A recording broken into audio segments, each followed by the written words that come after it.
Sim, doutor Leonardo. Eu queria só, por gentileza, tirar uma dúvida sobre só um esclarecimento em relação ao teor do voto da ilustre conselheira relatora, se for possível, que eu fiquei com uma dúvida no final do voto dela. É possível indagar? Sim, é sim. Reabrir a sessão. Após um breve intervalo, estamos retomando a nossa quinta sessão ordinária virtual de 9 de fevereiro de 2021.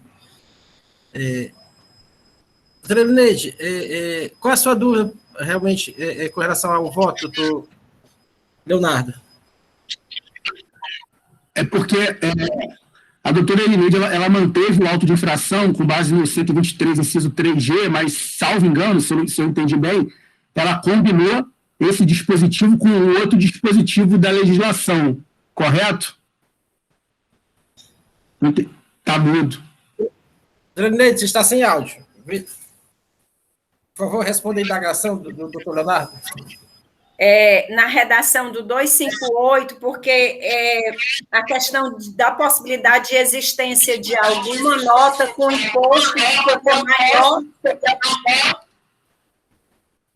Está com telefones. Posso falar? Pode, Elineide, vai. Certo. Artigo 123, 8L, com a redação da 123, 3G, com a redação da 16258, considerando por ser mais favorável diante da existência de alguma nota com imposto destacado.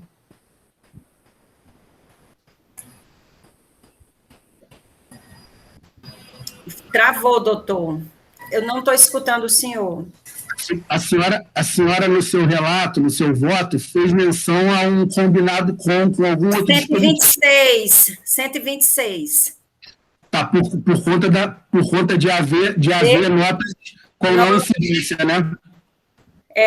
Seria com 126 total, se todas as operações fossem não tributadas. Tá, eu só fiquei nessa dúvida se esse enquadramento com o dispositivo legal que não estava na autuação fiscal, se isso não seria modificação de critério jurídico do lançamento. Não, porque no caso aqui, o auditor fiscal ele dá os fatos e a penalidade a gente pode adequar. Qual é o artigo aí, hein, doutor Leilson, que ele sugere e a gente pode fazer uma adequação na penalidade. É o artigo 142 CTN, que ele propõe penalidade, certo? Ele propõe a penalidade e a gente pode... Bom. Desde que esteja condizente com os fatos. Isso, pronto. Na nossa legislação, é 84, parágrafo 7, da Lei 15.614/2014. Pronto. Essa parágrafo 7. Doutor Leonardo, tem mais uma via para o senhor que a gente pode recorrer para a Câmara Superior. Se entender que, se tiver alguma resolução divergente sobre a matéria, você pode recorrer, ainda tem uma via recursal ainda aqui para a Câmara Superior. Tudo bem? Perfeito. Obrigado pela atenção. De nada. Então, vamos retomar nosso julgamento aqui. Anuncio o processo de recurso 1.4092 de 2018, aí 2018-09280. Recorrente, Minas Gás S.A. Indústria e Comércio, recorrido Seju. Relator, doutor Henrique José Leal Gereissati. Está presente para fazer sustentação oral de suas razões recursais, doutor Caio Manhãs. E continua conosco, doutor Ubiratan Andrade, procurador do Estado. Com a palavra, doutor Henrique Gereissati. Presidente, bom dia. Primeiramente, gostaria de renovar meus cumprimentos aqui aos conselheiros, doutora Silvana, doutor procurador, senhor Leonardo, senhor Caio, os defendentes aqui da empresa. O processo também me parece que é da mesma ação fiscal, né, do doutor Adriano, né, como auditor, e nesse caso aqui ele trata da falta de recolhimento de CMS no todo ou em parte, inclusive o devido por substituição tributária, na forma e prazo regulamentares, né. Segundo o auto de infração, o contribuinte deixou de recolher o ICMS de sua responsabilidade relativa aos serviços de transporte de carga remetida por ela em veículos de terceiros, nos exercícios de 2014 e 2015, tendo infringido os artigos 73 e 74 do Decreto 24.569, com penalidade prevista no artigo 123.1c da Lei 12.670, alterado pela Lei 13.418 de 2003, resultando na cobrança de CMS de R$ 178.702,67 e multa de igual valor. Essa cobrança desse imposto, nesse caso, é em função de um regulamento específico, né, que tem as distribuidoras e as refinarias de petróleo também, né, que elas são responsáveis pelo frete, né, das operações quando não realizadas por transporte próprio, né, em função do artigo 485, parágrafo 6º. Eu vou só ler aqui para os senhores, só para os senhores se situarem. Diz o seguinte: quando o serviço de transporte não for realizado por veículo de propriedade do distribuidor, o imposto relativo ao frete será por ele retido. Continuando. Segundo as informações complementares, o contribuinte foi intimado a comprovar o recolhimento do ICMS sobre o frete relativo aos conhecimentos de transportes eletrônicos, CTS, emitidos pelas empresas transportadoras sem a devida retenção pela autuada, tendo apresentado comprovação parcial de algumas prestações de serviço de transporte de contribuintes inscritos nesta unidade federada, que declararam os valores correspondentes ao ICMS frete a débito em sua escrituração fiscal, restando sem comprovação os valores objeto do presente auto.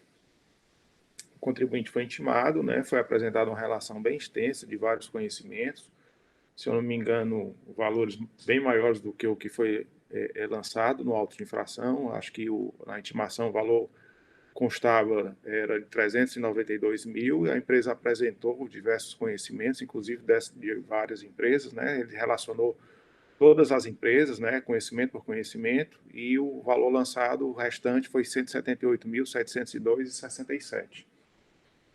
Em sua impugnação, a defesa afirma que não foram considerados pela autoridade autuante os conhecimentos de transportes emitidos por empresas optantes do Simples Nacional, onde não há o destaque do ICMS nas referidas prestações. Entende a impugnante que, embora o artigo 485, parágrafo 6º do Regulamento ICMS atribua a responsabilidade pelo recolhimento do ICMS das prestações de serviço de transporte ao distribuidor, quando estas prestações não forem realizadas no veículo de sua propriedade, não há que se falar em retenção e recolhimento quando a empresa transportadora foi isenta por ser optante do Simples Nacional. E aqui é o argumento que a empresa traz, que anexou os documentos, que embora a empresa seja optante e não houve recolhimento, esses documentos não teriam sido considerados pelo autuante. Questiona ainda o caráter confiscatório da multa, por entender ser esta desproporcional e sem razoabilidade. O julgador de primeira instância decide pela procedência da autuação, por entender que as provas acostadas ao processo foram suficientes ao seu convencimento. A defesa interpõe recurso tempestivo, onde ratifica e reforça todos os pedidos suscitados na instância singular. O parecer da assessoria processual tributária opina pela nulidade do julgamento de primeira instância, entendendo que não foram analisadas as questões de mérito e respectivos documentos apresentados na defesa, sugerindo o retorno dos autos à primeira instância, à instância originária, para a realização de novo julgamento.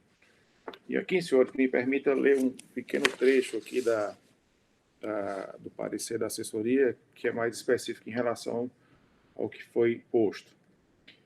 Data venha, não há como manter o entendimento contido na decisão singular, uma vez que, no caso em questão, entendemos que deva ser declarada nulidade do julgamento de primeira instância, em virtude do não enfrentamento por parte do julgador singular no que se refere aos argumentos da defendente, em síntese, a impossibilidade de retenção de CMS e ST nas operações envolvendo transportadoras optantes pelo Simples Nacional e do efeito confiscatório da multa. Logo, a decisão singular contém vícios por não enfrentar tais argumentos. Então, talvez a nossa primeira discussão seja essa, senhores. E, presidente, de forma sucinta, esse é o breve relato. Estou à disposição para maiores esclarecimentos. Obrigado, doutor Henrique. Com a palavra, doutor Biratã Andrade. Senhor presidente, renovo aqui meu cumprimento a todos. E, de fato, assim, a primeira discussão é essa. ao se analisar a decisão de primeira instância, de fato, não há nenhuma menção, não há nada que se remeta a essa argumentação, essa alegação do contribuinte, de que seria a ação fiscal seria indevida, né, seria improcedente, tendo em vista que se tratava de mercadoria destinada a contribuinte optante do Simples Nacional. Né? Nesse caso, segundo a empresa, seria uma situação diferenciada, daí porque não se poderia falar de acusação de falta de recolhimento do ICMS, de sua responsabilidade, relativa ao serviço de transporte de carga. E assim, eu analisei aqui, o julgamento ele cita alguns dispositivos legais e tal, diz que a autuação procedente, mas sim, realmente, assim, não há nenhum comentário, ainda que raso ou superficial, em relação a essa questão. E aí vai envolver todo aquele debate, né? Eu entendo assim que nós temos os elementos necessários até para analisar o mérito. Não tem assim, a questão mesmo não há necessidade de diligências, nem de perícia. Até entendo que o processo está maduro, é uma questão jurídica, a análise aqui é jurídica. Mas, assim, eu não vou nem adentrar, até porque assim, nós tivemos aqui um julgamento recente, que por maioria de votos, o processo retornou para novo julgamento, tendo em vista justamente essa mesma argumentação aqui lançada no parecer. Então, assim, eu não vou nem adiante sobre essas outras questões, tendo em vista até em respeito àquilo que já foi decidido. Então, assim, entendo que é uma questão que a gente realmente deve repensar, até já coloquei isso para a presidência, né, se realmente existe esse empecilho, essa não previsão na nossa legislação, acho que é algo que deve ser revisto, porque isso ajudaria muito a celeridade dos julgamentos, a economia processual, porque realmente tem muitas questões aqui que o órgão colegiado, a meu ver, ele legitima, ele tem, digamos assim, se de alguma forma o julgador ele incorrer em alguma omissão, esse órgão colegiado poderia, uma vez a matéria sendo toda devolvida para a sua análise, ele poderia suprir.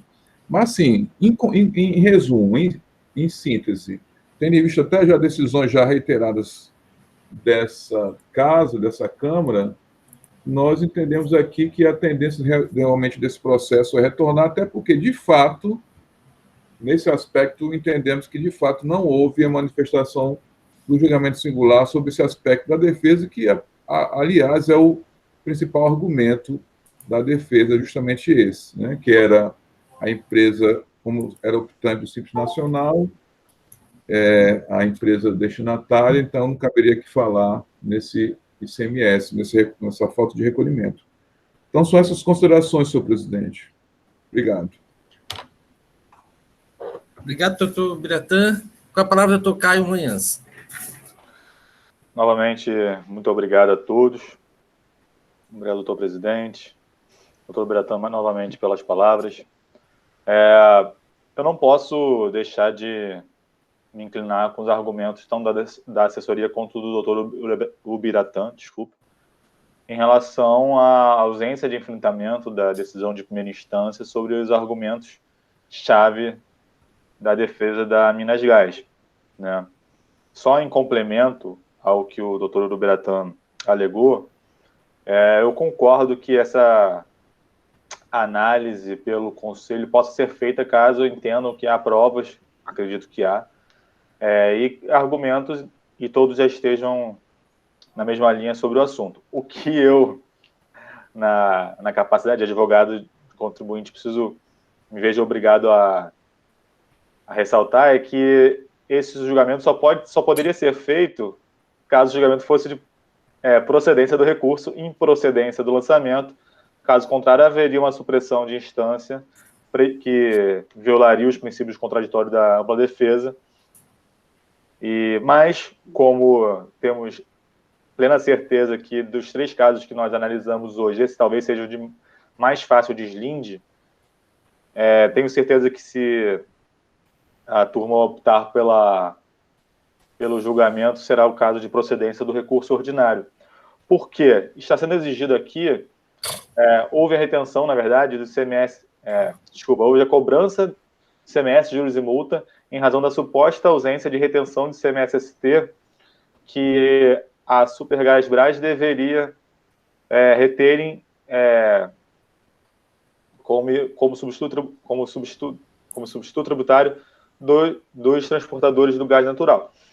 E nesse caso foi demonstrado nos autos, tanto na impugnação, que acabou não sendo detidamente analisada, quanto pelo recurso ordinário, que tem duas situações em que afastam a cobrança, a incidência do imposto nesse caso.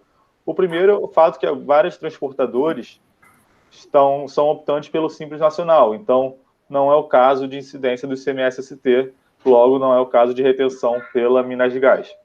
E o segundo é que quando a transportadora não é optante do Simples Nacional, houve a retenção, e nós trazemos as notas fiscais com o destaque desse imposto. Então, me filio com o que o doutor Urubiratã disse no final, que analisadas as provas não seria o caso da incidência do ICMS-ST. Então, caso os senhores entendam pela necessidade de determinação de nulidade de julgamento para que ele retorne ao julgamento de primeira instância, estaria de acordo com isso, para que a matéria fosse analisada detidamente desde do início da discussão administrativa, ou, se os senhores entenderem que é o caso do cancelamento do auto de infração, como nós argumentamos, tão melhor, que agilizaria a situação tanto para o CONAT quanto para a empresa. Fico no aguardo dos comentários de Vossa Excelência e passo a palavra para o doutor Ubiratã, que pediu a parte. Com licença.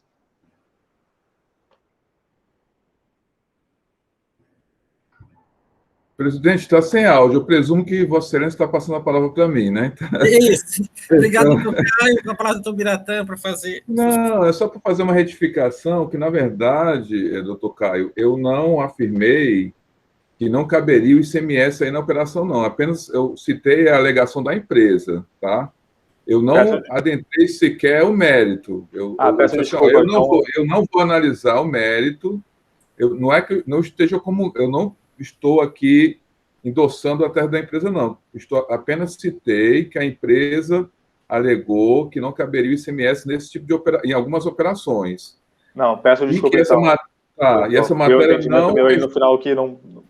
tudo bem. É só não, tudo bem. É só fazendo essa retificação, porque, assim, caso se entenda pela continuidade do processo, aí sim eu me manifestaria em relação ao mérito. Eu disse que eu não passei adiante justamente por conta dessa, digamos assim, proposição constante do parecer, que é até com base já em decisões aqui dessa própria Câmara, né? Toda vida que existir uma ausência de fundamentação que realmente importe algum cesseamento ao direito do contribuinte ou contraditório, ela deva retornar.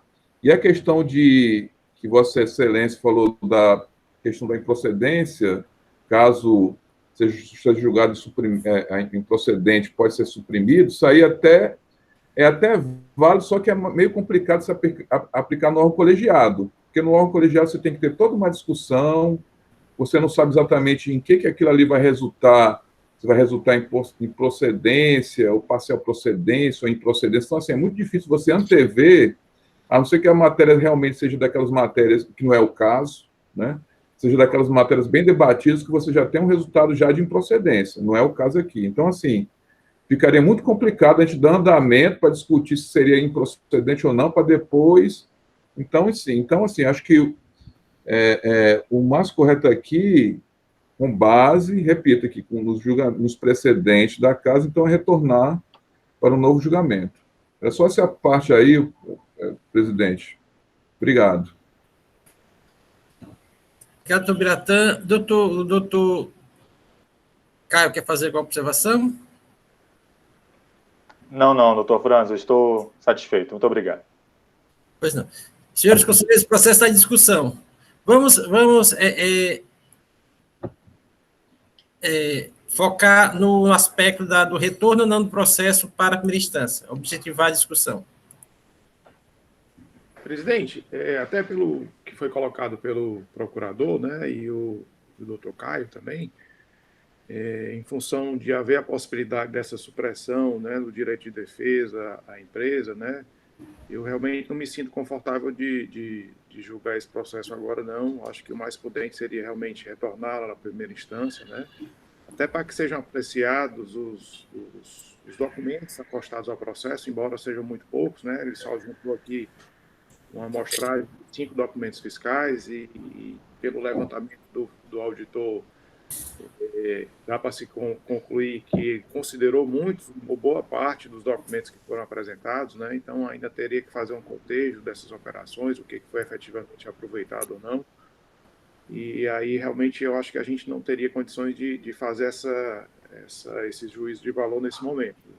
Eu entendo ser mais prudente a gente realmente retornar o processo à primeira instância e a empresa possa exercer na totalidade o seu direito de defesa. Seria esse o meu posicionamento, senhor presidente. Obrigado, doutor Henrique. Senhores, os senhores querem mais discussão ou já podemos votar essa proposição? Presidente, rapidamente também, assim como a gente tem se posicionado em outros processos, inclusive um processo da semana passada, recente, né? É interessante que esses processos eles retornem, para que a gente não tenha abertura desses precedentes, né? Para que a parte tenha realmente a análise de todos os seus argumentos e a gente não tenha uma instância sendo pulada, né? Então, eu acho que é importante a gente não abrir esse precedente, é importante a gente respeitar essas decisões que a gente vem tendo e fazer aqui uma observação importante. O senhor procurador, ele, inclusive, fala, né? Ele passou muito tempo tentando, né, doutor Biratã, partir para o mérito da discussão, mas entendendo agora que realmente é mais interessante para o processo e para a parte que seja realmente analisado tudo em primeira instância, lança mão desse posicionamento que eu admiro e acho interessante fazer essa observação. É isso, presidente. Estou falando aqui. Obrigado, doutor Felipe. Doutor Biratã vai falar que... É só, presidente, assim, em reforço aí que até uma retificação também da minha fala, porque eu sempre me apoio na teoria da causa madura. Só que, assim, depois que o doutor Henrique falou e depois que eu realmente parei para analisar, tem a questão da documentação, né? Porque eu disse assim, a matéria já está pronta, mas, assim, depois eu parei aqui para analisar com calma e vi que realmente existe essa questão, tem que ser melhor trabalhada na primeira instância. Então, assim, nesse ponto, que eu entendo que sempre quando a causa não está madura, depende de uma análise documental melhor e tal, realmente o mais salutar realmente é o retorno. Então, faço só essa retificação, senhor presidente, esse caso específico. Então, obrigado, doutor Biratã. Então, senhores conselheiros e advogados, vou colocar o processo de votação. Como voto o relator?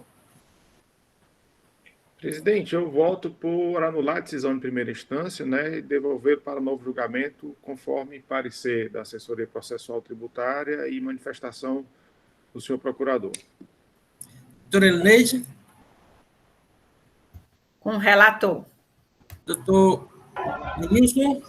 Com o relator. Doutor Alexandre? Senhor presidente, acompanho o voto do eminente relator. Doutor Felipe Pinho? Com o relator, presidente. Doutora Jusileide? Com o relator, senhor presidente. Então, a segunda Câmara, por votação unânime, resolve anular a decisão proferida em primeira instância e determinar o retorno dos autos processos àquela instância para novo julgamento. Esta é a decisão. Gostaria de agradecer a presença do doutor Caio e do doutor Leonardo Guzmão na presente sessão. Querendo, pode permanecer na sessão, que vamos continuar com nossa pauta do dia. Queria só agradecer a todo mundo, a todos os senhores, pela atenção e pela disponibilidade. Eu agradeço também. Bom dia a todos e boa continuidade de julgamentos. Tchau, tchau. Bom dia dos senhores também. Bom dia. Dando seguimento à nossa ordem do dia, processo de recurso 1.1031/2018, aí 2/2018-01134. Recorrente de Jair Monteiro Raquel. Recorrido Célio, julgamento por instância. Relatora, doutora Jusileide. Com quem está a palavra? De novo, meu bom dia a todos, senhor presidente, doutor Biratão, procurador, Silvana, senhores conselheiros. O presente auto se refere a transportar mercadorias sem documento fiscal. Ao recepcionarmos os documentos entregues pelo autuado, constatamos que o mesmo não apresentou nenhum documento fiscal que acobertasse as mercadorias que transportava, conforme mercadorias conferidas e relacionadas no CGM 1018, motivo pelo qual foi realizado o auto de infração. Em sua defesa, o recorrente ele fala que, abordado pela fiscalização, os itens retornados, o senhor Jair Monteiro Raquel, signatário e mérito funcionário da empresa, fornecedora foi incorretamente abordado, dizendo que a empresa, quem era responsável pelo documento fiscal seria o empregado da empresa. Então, o autuado, ele diz que não é possível passível de responsabilização, pois sequer pode ser considerado contribuinte do tributo ocasionador da autuação, considerando-se que este se deu por ausência de documento de retorno referente à mercadoria de propriedade da fornecedora, de quem aquele simples empregado, que a mercadoria vinha estava retornando de um fornecedor. E que o real contribuinte da empresa era Somar Distribuidora de Alimentos Limitada, mas não por isso legitima a ocupante do apoio do polo passivo. A fiscalização, ao ser questionada sobre incorreta imputação da infração, justificou seu feito na existência de documento fiscal que possibilitasse a identificação da empresa, argumentando que este carecia de veracidade, já que se dispunha da nota fiscal de saída, tendo sido até mesmo utilizada para indicar o domicílio da remetente, o qual consta no auto de infração como domicílio do motorista. Conforme preconiza o ordenamento vigente, a responsabilidade sobre a infração tributária relativa ao ICMS passará para a empresa, verdadeiramente contribuinte, e não sobre seu funcionário. Aí ele fala da súmula 01 do contencioso tributário, de 26 de dezembro de 99, que consta que a infração à legislação do ICMS no trânsito de mercadoria, a responsabilidade deverá recair em nome da empresa transportadora, quando devidamente identificada, e não do seu motorista simples empregado. Aí ele fala que na emissão da nota fiscal de retorno não deve ser atribuída a remetente de mercadoria, a empresa Somar Distribuidora de Alimentos, e sim aquela que recebeu e procedeu à sua devolução, neste caso a Sodex do Brasil Comercial S.A. A nota foi remetida pela Somar e quem está fazendo a devolução é a Sodex. Ele, inclusive, coloca aqui as notas fiscais, que foram retratadas aqui no auto, da Somar Distribuidora. Tem 1, 2, 3, 4, 5, 6, 7 notas, 8 notas fiscais da Somar, né, que estava junto com de devolução. Então, ele fala que o dispositivo remete à obrigatoriedade do porte da documentação fiscal em sua acepção genérica, não à sua localização do livro, segundo o capítulo 2 dos documentos em geral do regulamento do ICMS. Não devendo ser aplicada a situação em comento, porquanto a norma especial que regulamenta a temática da documentação fiscal em circunstâncias da devolução de mercadoria, que já é mencionado no artigo 672 do decreto do regulamento do ICMS. Então, ele pede a nulidade do auto de infração, que é erro de fundamentação, aplicação de norma genérica, no artigo 123 da Lei 2.696, e decretamento de norma específica no artigo 126, em seu parágrafo único da Lei 12.696. Então, ele fala que, neste caso, quanto ao mérito, ele diz que a circulação de mercadoria, o fato gerador do imposto, culmina na constituição de uma cadeia produtiva, cuja tributação seria por demais penosa, caso empreendia a cada operação do fluxo de mercadoria, de tal forma que, no sentido de desembaraçar o recolhimento, a Carta Maior no artigo 150, você previu a possibilidade de alteração atinente à responsabilidade tributária, atribuindo ao sujeito passivo o encargo sobre o imposto incidido sobre toda a cadeia. Ele coloca aqui os anexos que se refere ao artigo, e ele fala que a atividade principal da SOMAR de alimentos consiste no seguinte, né, no comércio da característica dos alimentos em geral, devidamente comprovado por documentação, portanto, sob de regime de substituição tributária, já que consta do anexo 2 do decreto 29.560/2008, a que faz menção ao artigo já explanado. Então, nesse caso, ele pede que seja considerado nulo o auto de infração e pede a total improcedência do auto de infração. Caso não se qualifique a apropriada nulidade do auto, requer defendente que seja dado entrada no mérito da presente defesa e qualificado como inverídico os fatos aduzidos à auditação, bem como afastado do imposto aplicado, resolvendo o mérito em seu favor e dando provimento a esta impugnação. Aqui é presente o documento de comprovação da representação da empresa e o julgador de primeira instância, em seu relatório, ele fala o seguinte, ele fala que a empresa fala que a responsabilidade do retorno, que a mercadoria é retorno de mercadoria da empresa SOMAR Distribuidora de Alimentos, e a empresa Sodex do Brasil Comercial foi quem recebeu e procedeu à devolução de mercadoria. E ele fala que não se pode aduzir da situação fática a ausência de documentação fiscal própria devido à efetiva existência de nota fiscal de saída, tendo sido esta, inclusive, utilizada pela fiscalização para reproduzir o auto de infração. E ela fundamenta seu julgamento no seguinte, que em nenhum momento foi demonstrado que o autuado pertence ao quadro de funcionários da empresa SOMAR Distribuidora de Alimentos. Portanto, cabendo ser responsabilizado o motorista, detentor da mercadoria do momento da autuação. E o remetente, o destinatário, ou depositário, qualquer possuidor de detentor da mercadoria, ou bens acompanhados do documento fiscal, ou acompanhado do documento fiscal, idôneo, ou ser um selo fiscal de trânsito. Ela salienta que não há previsão legal em nossa legislação de devolução parcial de mercadoria por nota de saída, devendo ser emitida nota fiscal de devolução da mercadoria. A mercadoria transportada sem documento fiscal, né, está preconizado no artigo 829 do decreto 24.569/97, e ela retrata nas páginas 66 do processo, e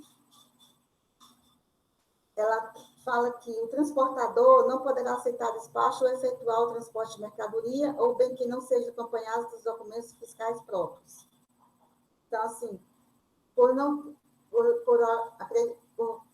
ver que a mercadoria ela veio realmente sem nota fiscal e que o motorista, de fato, não é funcionário da empresa, então ela decidiu pela procedência do auto de infração. Em seu recurso,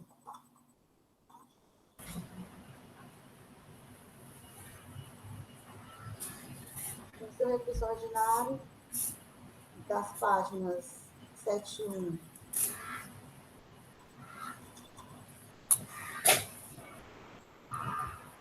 página 77, a recorrente ele fala da mesma situação, em que configura que a empresa SOMAR de Alimentos, ela que é a ocupante, ela que é a responsável pela emissão de nota fiscal, e que a fiscalização a ser questionada sobre a incorreta imputação de infração ficou ser feito na existência de documento fiscal que possibilitasse a identificação da empresa. Argumenta que este carece de veracidade. Ela acredita que se dispunha da nota fiscal de saída, tendo sido até mesmo utilizada para indicar o domicílio da remetente, no qual consta inclusive nota de função como domicílio do autuado, no caso, o motorista. E a sua defesa ela recai sobre a mesma súmula, que é a 01 do contencioso, né, que trata da responsabilidade em nome da transportadora, quando devidamente identificada, e não do motorista, que é o simples empregado. E daí ela pede o auto, a nulidade da auto de infração, né? E no mérito, ela diz que a circulação de mercadoria fatiador do imposto culmina na constituição de uma cadeia produtiva, cuja tributação se depois de mais penosa, caso empreendida a cada operação de fluxo de mercadoria. Fala trata do mesmo, seus argumentos em sua defesa. Né? Então, não tem muita novidade.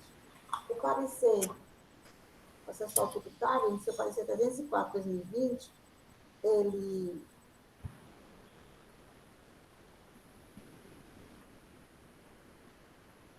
parecer favorável pela procedência do auto, fundamentando que, em sua fundamentação,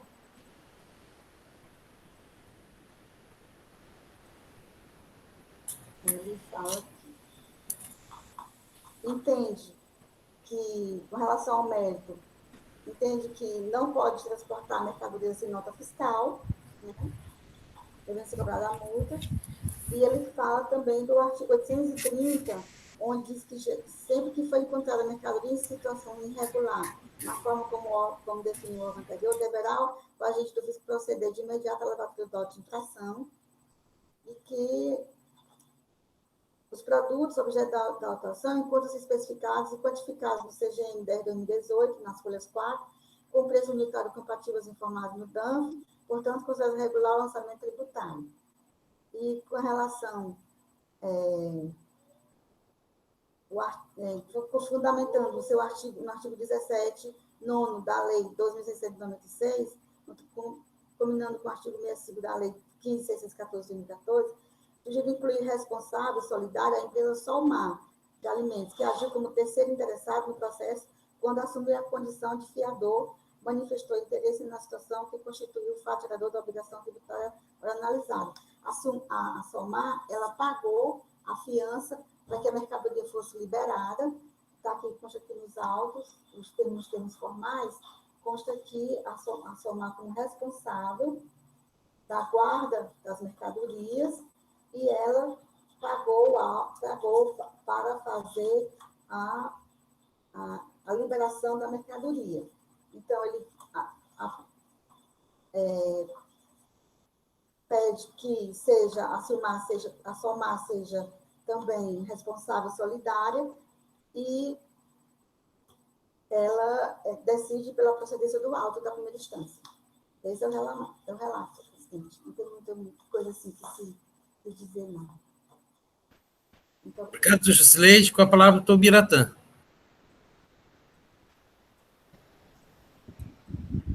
Obrigado, senhor presidente. Auto-infração de transporte de mercadoria sem nota fiscal. Aí o fiscal lhe lavrou o CGM, certificado de guarda, rolando as mercadorias que estavam sem nota.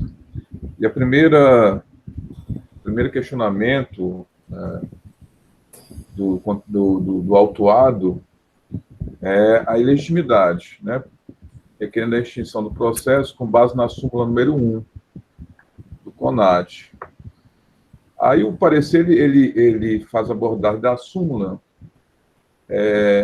deixando claro que, nesse caso específico, ela não teria aplicação, tendo em vista que a mesma ela só é aplicável quando se pode, ao se analisar a mercadoria transportada, se identificar que existe uma empresa transportadora da qual o motorista é simples empregado. Ou seja, se existe alguma documentação, quando da análise pelos agentes fiscais, indicando que aquele motorista ele é um empregado de uma empresa transportadora, né, aí sim seria ilegítimo a indicação do motorista.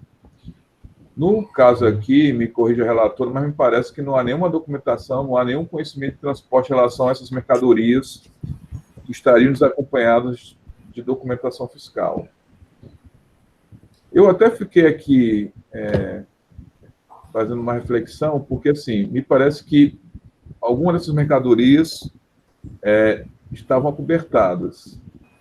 E até que ponto se poderia aproveitar para efeito de identificação de outro responsável que não motorista, esses outros documentos relativos à mercadoria que estava cobertada por nota fiscal. Mas, ao mesmo tempo, partindo do pressuposto que uma mercadoria que está totalmente, que não está amparada por documento fiscal, ela é considerada mercadoria sem documento fiscal, então, assim, eu não tenho nenhum parâmetro para poder me aproveitar de outro documento fiscal e aplicá-lo a uma situação fática específica, que é a ausência de documentação fiscal. Então, assim, se eu entendo que realmente aquela mercadoria está ausente, não está amparada por documento fiscal nenhum, ainda que irregular, mas ela não está amparada por documento fiscal, então eu tenho que entender que tem um possuidor naquela situação, que seria o motorista, aí ele seria autuado na condição de possuidor.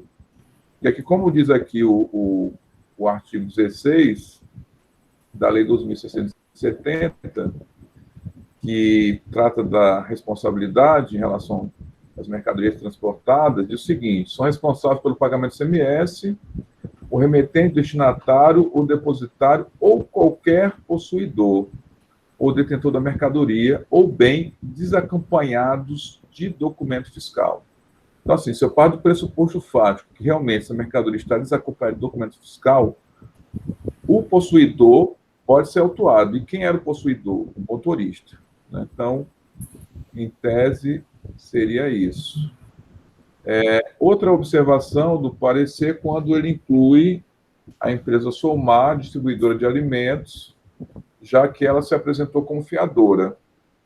E ela inclui como responsável solidário, amparado em previsão legal da Lei 4.277/08, onde, seu artigo 17, a previsão expressa de que responde solidariamente pelo pagamento do ICMS qualquer pessoa física ou jurídica que obtiver a liberação de mercadoria retida mediante decisão judicial ou por meio de qualquer procedimento administrativo. No caso aí, houve procedimento administrativo nesse tocante. Então, aí a inclusão da Somar distribuidora de alimentos na condição de responsável solidário. Mais adiante, o parecer apenas fala da penalidade, diz que a penalidade específica para infração de transporte de mercadoria sem documentação fiscal, previsto no artigo 123.3a, que não há nenhuma correção a ser feita nesse sentido.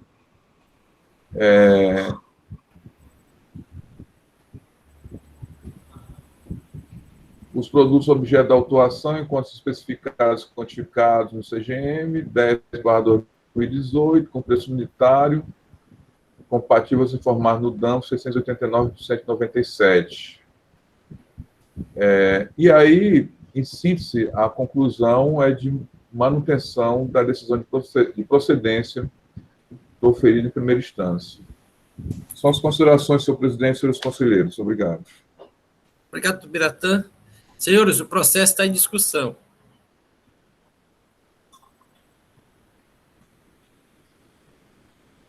Doutora Juscelide, pode falar. Só para complementar aqui, que o documento do veículo é em nome da Somar Distribuidora de Alimentos. Né? Então, assim, o veículo é da Somar, o motorista, ela fala que é simples empregado, só que não tem nenhum registro daqui que o motorista seja empregado da Somar, não tem nenhuma, como o doutor Biratã falou aí, não ele, né, na dúvida, só esclarecendo que no processo não vi nenhum documento que comprove que o motorista, de fato, ele é empregado da Somar, né? E que o veículo é em nome da Somar Distribuidora, Somar Alimentos. Essas considerações, senhor presidente. Obrigado, doutor Sleide. Senhores, doutor Alexandre? Muito breve aqui, senhor presidente, ainda sobre essa questão do motorista, ele ser ou não empregado da Solmar, para se aplicar ou não a súmula 1, excluindo a responsabilidade do motorista. Fui verificar aqui os documentos e não me parece que seja razoável dizer que ele não era motorista da Solmar, ele não estava naquele momento trabalhando em função com poderes pela Solmar. Primeiro, porque tem a carteira de motorista dele aqui, que consta nos autos, gravado como ele sendo motorista profissional, né? Então, apesar de não ter uma carteira de trabalho dele vinculando a Solmar, eu tenho aqui outros documentos que podem levar a gente a esse entendimento, como, por exemplo, uma autorização assinada pela Solmar, autorizando ele a retirar essas mercadorias, né? A Solmar, pelo que eu entendi, apesar do DAI não ser em nome dela, ser em nome do motorista, obviamente porque o auto foi lavrado, o termo de retenção foi lavrado no nome do motorista, mas me parece que a Solmar também fez esse pagamento, tanto que a própria Solmar é que assina o termo de fiança, né? E não o próprio motorista, para quem o DAI foi emitido. Então, eu acredito que para fins de discussão, né, da aplicação ou não da súmula 1, nós podemos sim nos vincular a outros meios de prova que não sejam uma carteira de trabalho, um contrato de trabalho específico, né? Então, só essa informação que eu queria trazer à discussão, senhor presidente. Obrigado, doutor Alexandre. Processo da discussão, senhores. Só um esclarecimento, presidente, Sim. antes de iniciar a discussão. Pois não, porque, assim, questões como essa, fazia um tempo que não vinha aqui a Câmara, e aí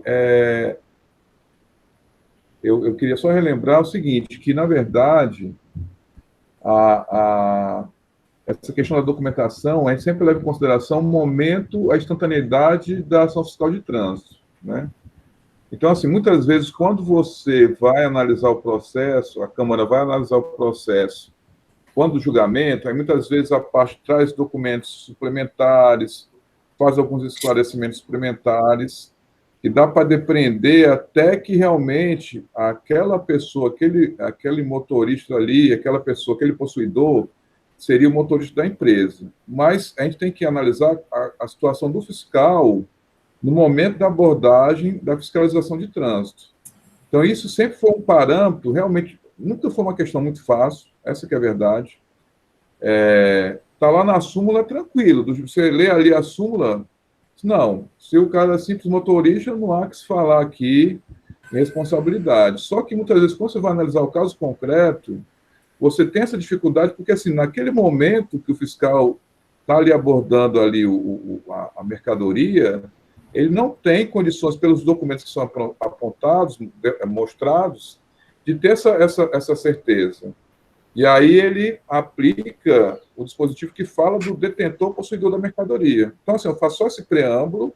Logicamente, a gente vai analisar aqui a documentação, eu acho isso imprescindível, mas sempre levando em consideração esse aspecto, ou seja, o fiscal de trânsito, ele tinha elementos suficientes para poder afirmar, então, que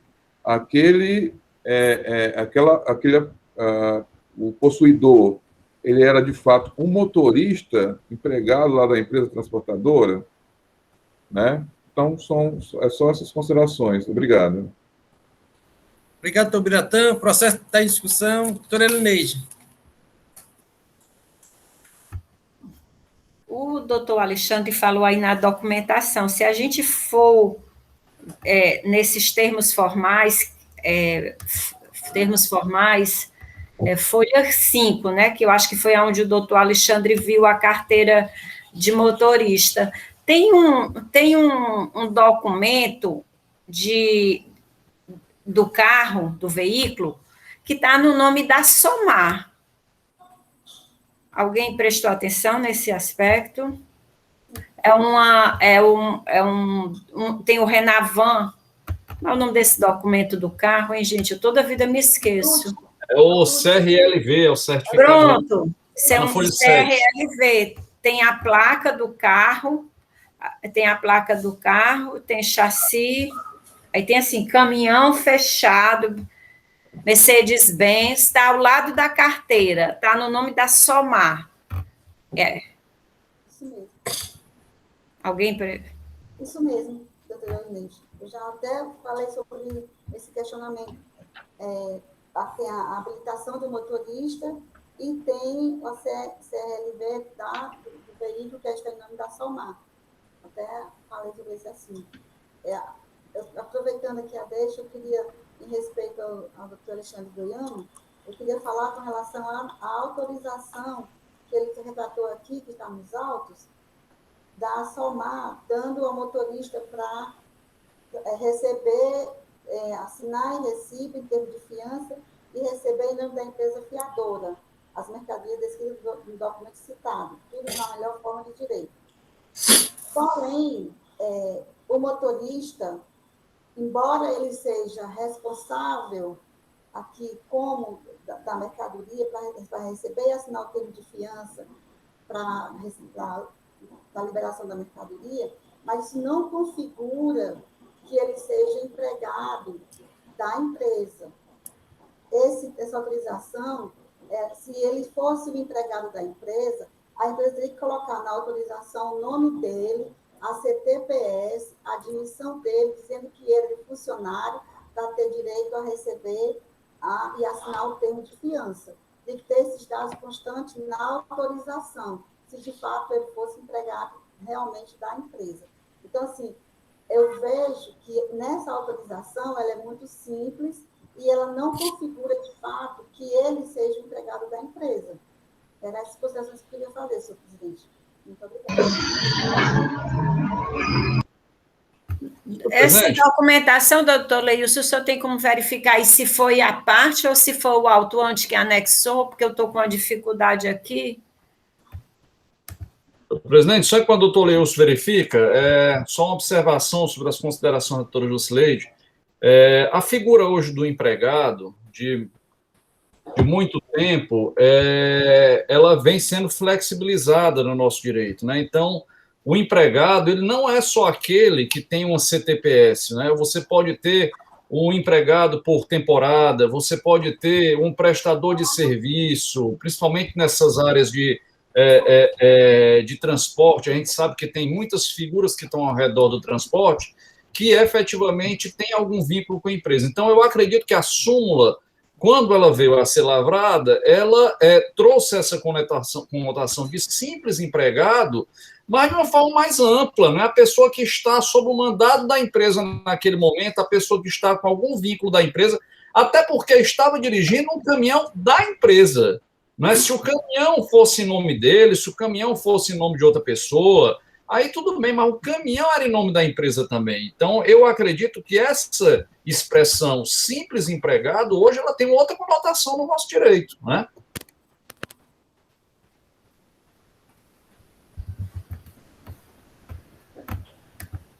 O processo está em discussão, senhores.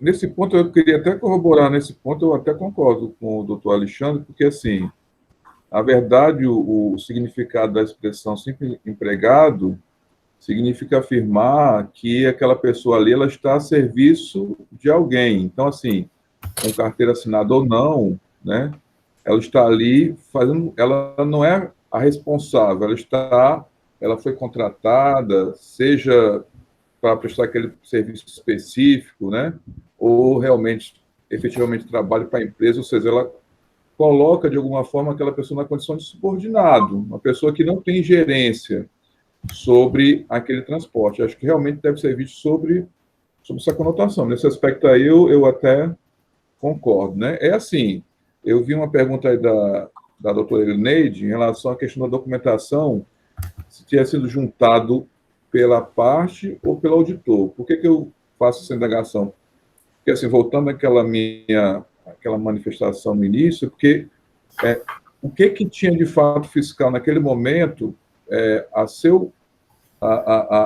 que lhe foi levado a conhecimento para ele poder chegar a determinar quem era o responsável, né? Até que ponto? Quais eram os documentos? Olha só, presidente. Doutor Biratã, senhores, o processo está em discussão. Senhor presidente, se me permite, só para responder o doutor Biratã, doutora Elineide, essa documentação ela está nos termos formais, ou seja, foi juntada pelo fiscal e, pelo contexto, eu acredito que dava para o fiscal identificar que efetivamente esse transporte ele se dava pela SOMAR. Por quê? É uma devolução, pelo que eu estou vendo, né? Uma devolução da Sodexo para a SOMAR, né? Nós temos aí as notas fiscais dos outros produtos que estavam dentro da mesma, dentro do mesmo transporte, né? E, como já dito, o fiscal tinha o conhecimento do CRLV do carro, do veículo, e da identidade do motorista também, né? Então, é só para acrescentar mesmo, senhor presidente, e responder ao doutor Biratã. Senhores, processo de discussão. Ou já estão aptos a votar?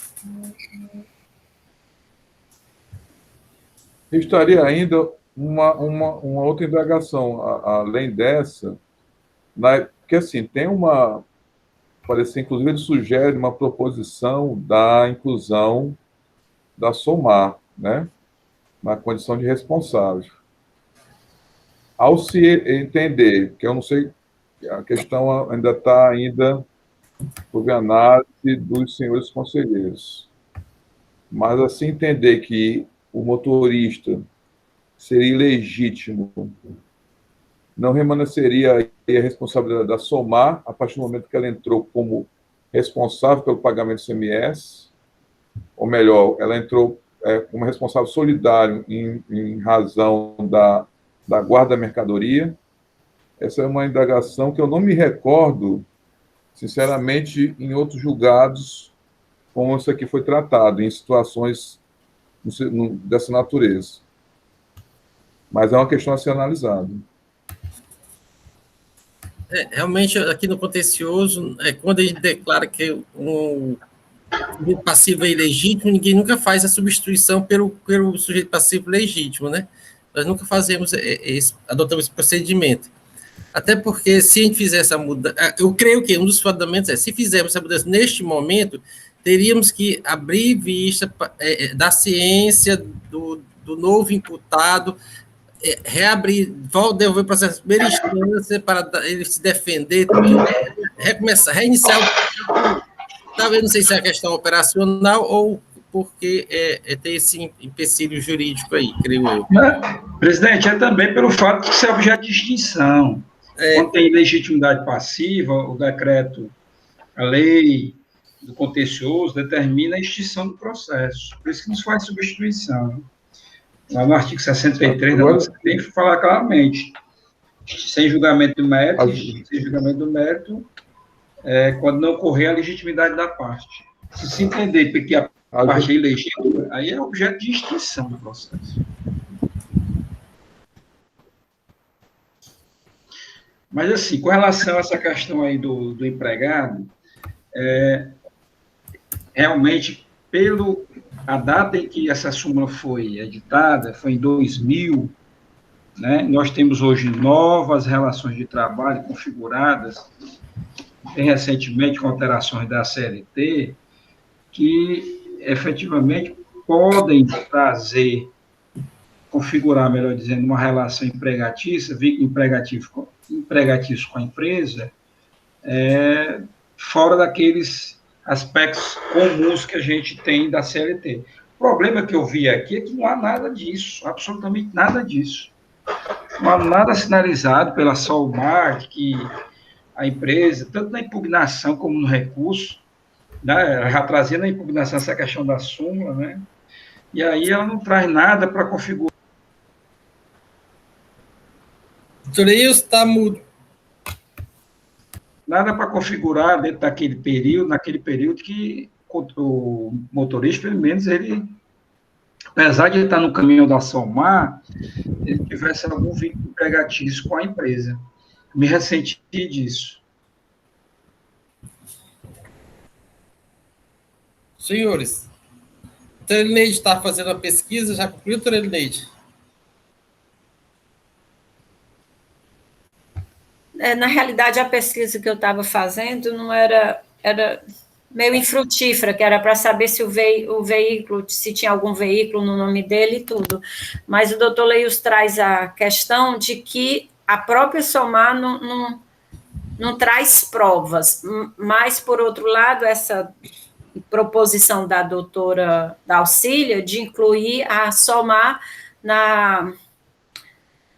no polo passivo como responsável. Eu acho que seria o caso, né? Não sei, que a doutora Daucília faz essa proposição, né? E eu acho que ela já está na medida em que ela foi fiadora, ela está sendo intimada. Isso aí já está automático, não precisa nem...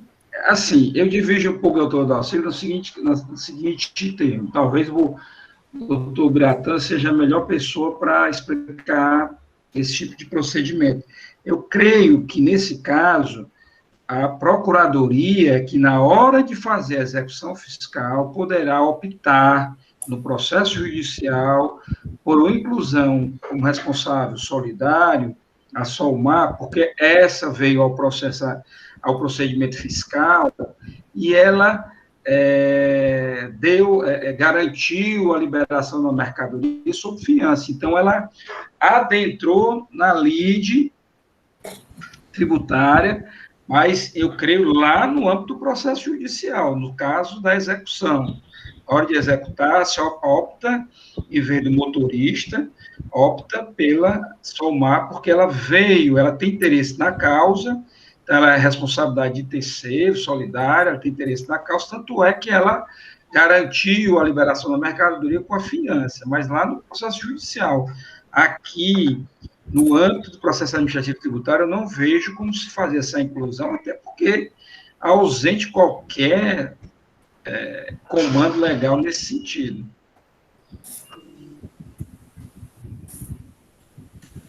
Eu vou colocar em votação a questão, se é ilegítimo ou não o processo. Que eu estou vendo, parece que não vai haver unanimidade aqui. Não, mas agora, depois dessa colocação do Leilson, que ele pediu até para o doutor Biratã se manifestar, que seria mais na questão processual lá no judiciário, eu acho salutar isso, a gente, pelo menos só discernir direito isso, para poder a gente partir para uma votação. Não foi isso, doutor Leilson? Ou eu entendi errado, senhor? É isso, assim, mas minha compreensão é essa, né? Minha preocupação, até porque, se entender por ilegitimação passiva, tem que se votar pela extinção sem julgamento do mérito.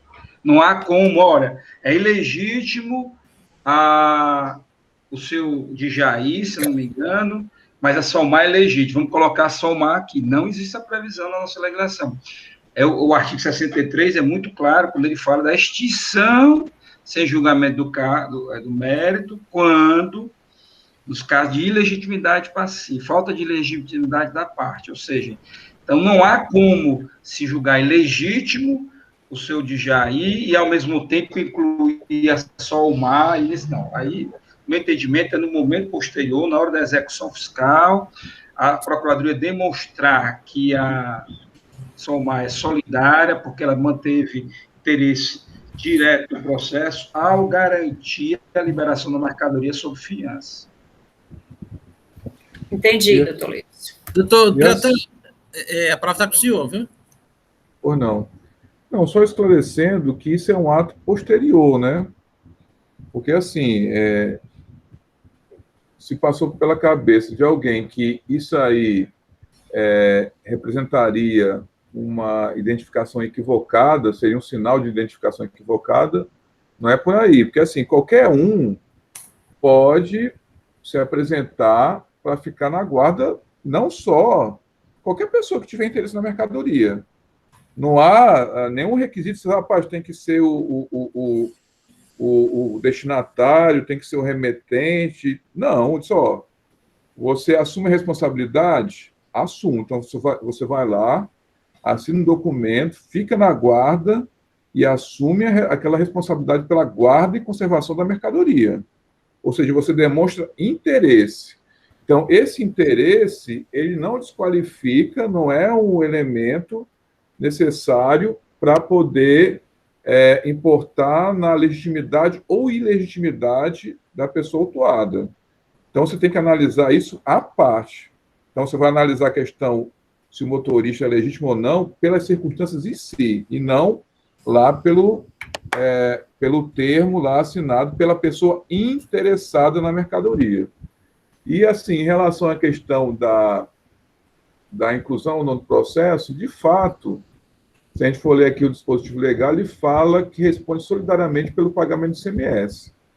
Então, assim, e até a Procuradoria ela pode fazer esse cotejamento, e aí, assim, a minha única preocupação é que isso sempre conste no processo, porque, assim, eu não sei como é que esse processo chega lá na Procuradoria, até porque eu não faço parte da dívida ativa, mas pelo menos tem que ter um elemento, eu não vejo necessidade de constar aqui na resolução, mas, assim, tem que ter um documento lá acompanhando para que a Procuradoria possa analisar e, quando for o caso, ter esse elemento para poder cobrar solidariamente do fiador. Só esse registro que tem que ter, não há necessidade que a resolução conste.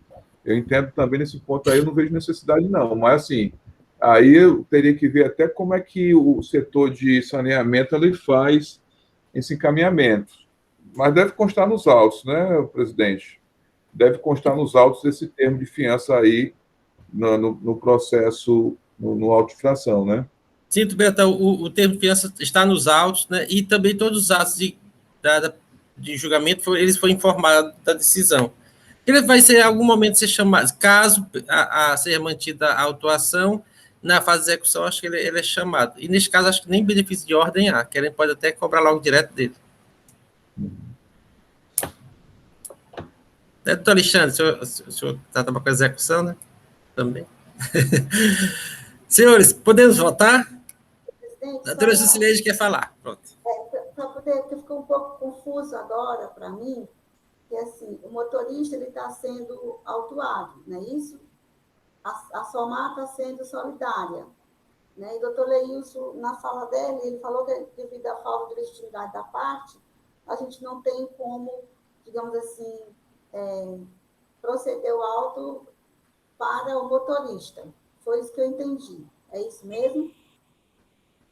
Em função do que não existe, ele está autorizado pela guarda da mercadoria, como consta aqui nos autos, o tempo de autorização, para ele receber essa mercadoria, mas, de fato, não tem nenhuma, digamos assim, embora ele esteja a serviço da empresa, mas não tem nenhuma legitimidade que ele é realmente, de fato, empregado da empresa, que a gente não tem nenhuma comprovação. E, neste caso, o auto de infração seria, de fato, para o motorista, e o motorista, legitimamente, ele é a parte desse auto. Esse é o meu questionamento. Tá? Eu queria deixar mais claro para mim, para poder fazer a votação. Obrigada. Cadê Jusileide? Você gostaria de fazer alguma explicação, doutora Jusileide?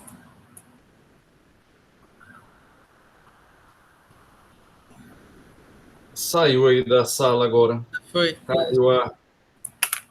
Pronto, retornou. Doutor Alexandre, gostaria de declarar que o senhor suscitou essa questão. Só uma observação, doutora Jusileide. Tá ouvindo? Pronto. Quem está divergindo, pelo que eu estou entendendo aqui, sobre a manutenção do auto da forma como está, na realidade, eu estou trazendo essa divergência pelo fato de eu entender que, pelo que tem nos autos, né, seria prova suficiente para configurar que o motorista era empregado da empresa e aí a aplicação da súmula 1, né, que levaria, obviamente, à extinção do processo. Né?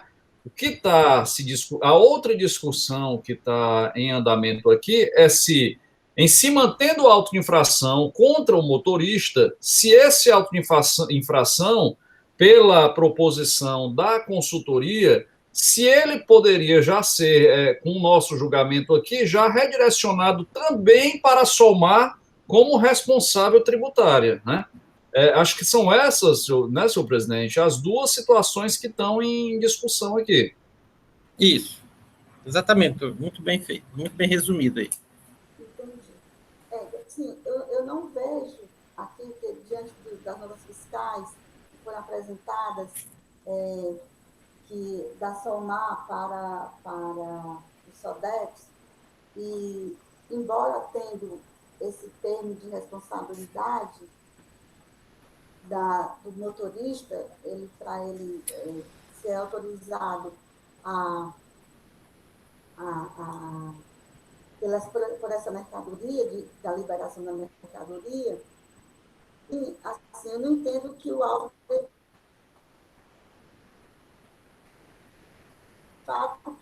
quem demonstra aqui que é responsável pela mercadoria, que emitiu nota fiscal e que deu autorização para o motorista para que ele libere a mercadoria, ela pagou a fiança.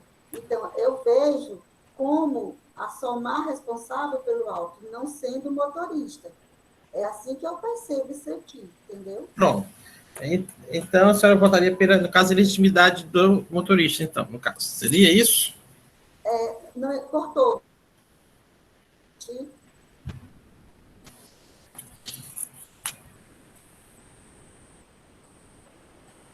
Cortou, doutora Jusileide. Está travado para mim. Eu não ouvi o senhor.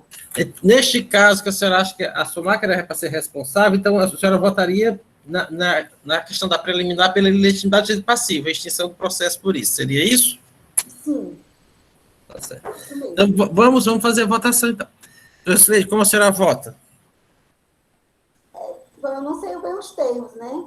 É negar o provimento no sentido de fazer a extinção, é isso? Por legitimidade do sujeito passivo. Isso, exatamente. No caso, é dar provimento. Exato. Então, é dar provimento, né, para extinguir o processo nesse sentido. Pronto, agora, doutor Henrique.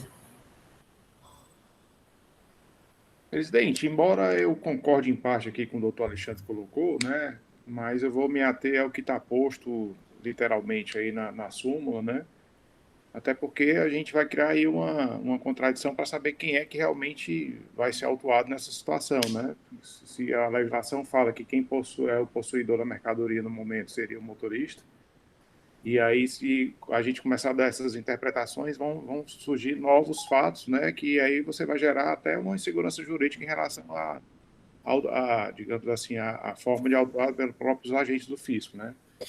Então, eu vou divergir aqui da autuação no sentido de acatar o parecer da assessoria processual tributária e a posição do doutor Biratã. Neide. Também no mesmo pensamento do doutor Henrique, embora tenha feito aquelas considerações, eu estava formando o meu pensamento e eu mantenho. Primeiro divergente. Doutor Eilson. Presidente, com a primeira divergência, só ressaltando que não há como se fazer, no âmbito desse PAT, trazer a SOMAR como sujeito passivo por responsabilidade solidária. Doutor Alexandre. Senhor presidente, como já antecipei, voto pela extinção do processo, portanto, voto com a relatora, senhor presidente. Doutor Felipe Pinho. Com a relatora, presidente. Então, verificado o empate, essa semana só deu empate. Verificado o empate, né, compete aqui ao presidente decidir se caso ou não de ilegitimidade de passivo. Compulsei já a usar os processos aqui, verifiquei que há vários elementos que levam a crer, que a SOMAR realmente que era proprietário da mercadoria e que se trata apenas de um motorista. Tanto é que, como ressaltou o doutor Alexandre, consta na carteira de habilitação que exerce atividade remunerada, quer dizer, motorista, empregado. E também o fato, apesar de não ser necessariamente a proprietária que deve prestar fiança, mas o fato da SOMAR sempre comparecer aos autos, isso cada vez mais demonstra que ela tinha um vínculo com essa operação e ela que é realmente a proprietária da mercadoria. E, em face do exposto, eu acato a tese de ativo passivo e declaro a extinção do processo. Esta decisão, contrariamente ao parecer da doutora PGE. Presidente? Sim. Os votos contrários são contra a extinção ou são pela procedência? Como é? São rejeitando a extinção, mas como a extinção é preliminar, aí o extinto processo e fica prejudicada a análise de mérito do processo. Mas eu digo que foi rejeitando a extinção, não é isso? Foi, o voto contra foi rejeitando a extinção, por estado de direito passivo. Esta é a decisão, senhores. Senhor presidente, voltamos agora só dia 18, não é isso? Pronto.